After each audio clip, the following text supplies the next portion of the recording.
Make a pot for your succulent using the pinch pot technique. Cactus Pots Project 1. Step 9. Decorating. Painting with slips. Part 3. Hello and welcome back to the third video from the decorating series. And this is the last video regarding decorating, and in the next video we'll just be talking about how to drop your pots into Kite Studios to get them fired and glazed, which will be very exciting. So let's crack on with this video.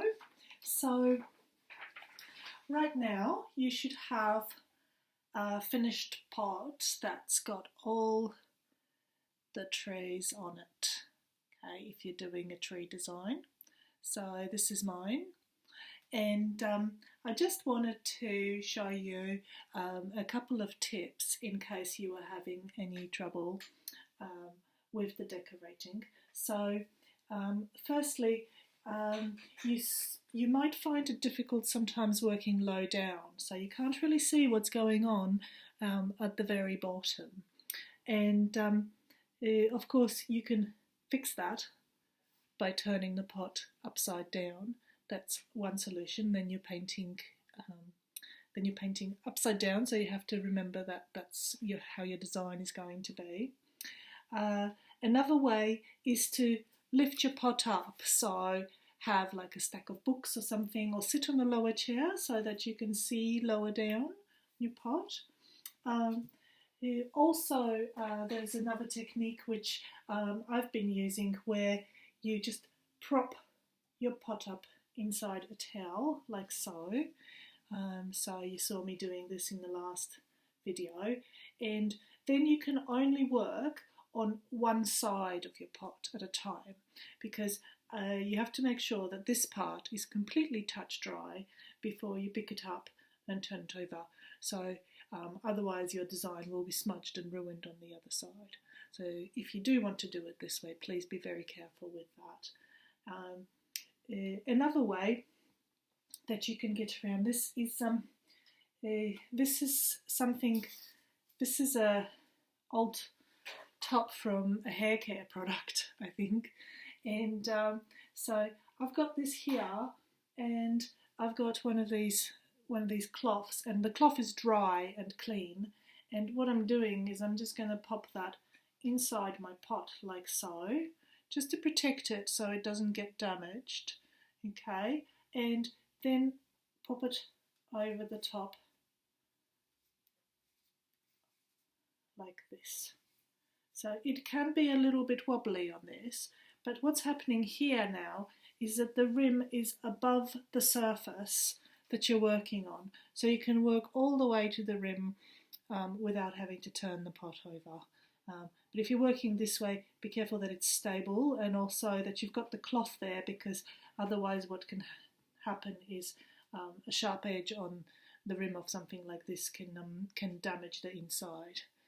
Okay, so that's some tips. So in this video, what I will be doing is the leaves, and I'll turn the pot on its side so that you can see how I'm working. And I'll also show you a little extra, which is called Sgraffito. So here we are, and the leaves are going to be in this cactus green, which is a light green slip. And I'm going to use the small brush. So this is the small brush with the very fine, soft bristle. Okay, let me see if we can move this over a little bit so you can see the slip. There we go. Okay, and so now I'm going to start painting the leaves on. Now, this brush has a particular shape, so if you go like that, you get kind of a leaf shape without really having to paint it. So the brush itself makes a leaf shape. There we go. So we'll do another one. So I'll start from this end, and then we get a pointy bit going towards the tree, or if you want the leaves going the other way, you start with the wider bit here and the pointy bit going away from the tree. So then you can do leaves just with one brush stroke without actually having to paint them. And I'm just going to go over this leaf a second time here so that I get a bit of a better colour. There we are. So again, this is something that you can keep going with now that you've seen how it's done. You can just keep going with it and put your own leaves in, or the other small bits of decoration. And once these are touch dry, what you can do is use the skewer to outline them. Now this is called sgraffito, and that basically means to scratch. And what it does is it reveals the colour underneath. The important thing for this technique is to make sure that the skewer is clean. So always keep a slightly damp a slightly damp sponge nearby so I can wipe the skewer on it. And I keep a towel in my lap. And what I'm going to do here is just scratch ever so lightly around the leaf, like so. Okay, and now I've got a bit of clay, a bit of slip on the skewer, so I'm going to wipe that on the sponge so that it's clean. And again, go on the next one, scratch around it, and wipe the skewer clean. Now, as you'll notice as I'm working, there's these little bits of clay that are coming up. These are burrs.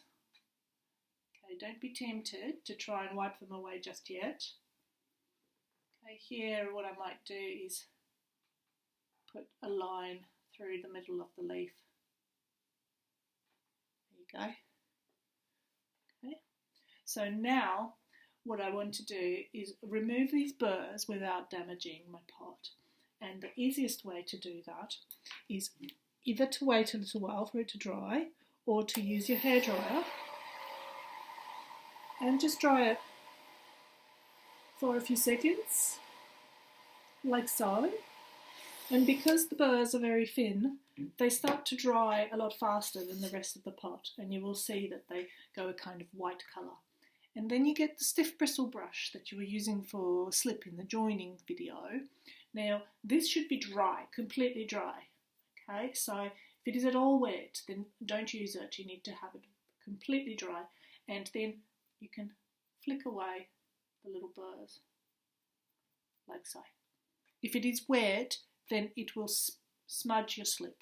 Okay, so there you go. So that's a little trick. Now, what you need to do here is to keep working and finish your pot. And then the very last thing will be to make sure that you can see your signature on the bottom and you can see your ID number. Okay, so if you remember from one of the previous videos, I was showing you this form here, which is super important. And my ID number here is 707. Okay, so you can see it there.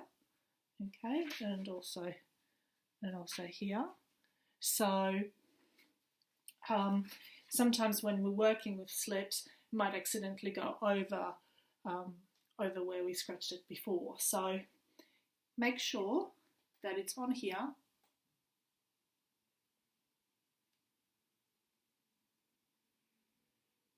Like so. So that everyone at Kite Studios can read it and sign your pot so that you know who made it. And again, if there are burrs, just give them a quick dry.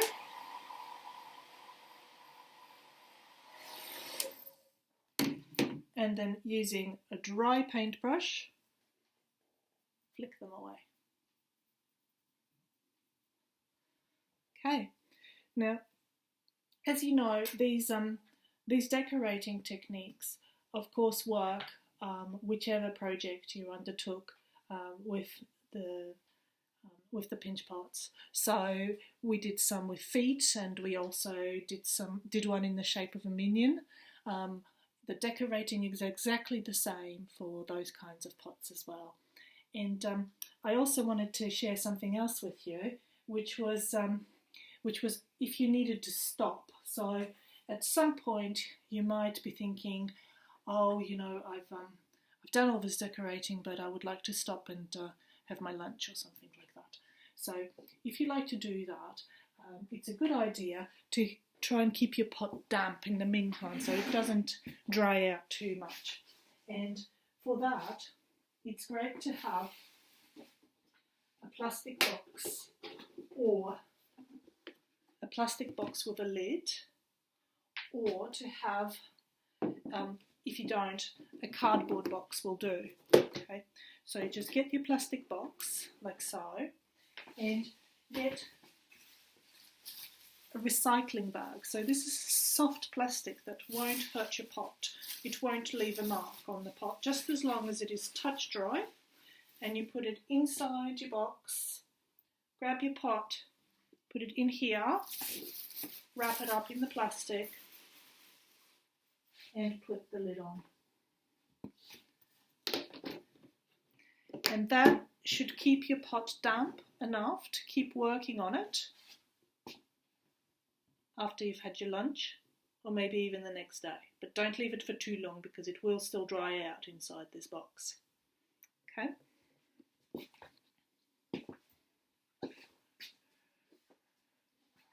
So thank you very much. I hope you have enjoyed decorating the pinch pots and making them. And in the next video, I'll just talk about how to get them to us to get them fired. Okay, thank you. Bye.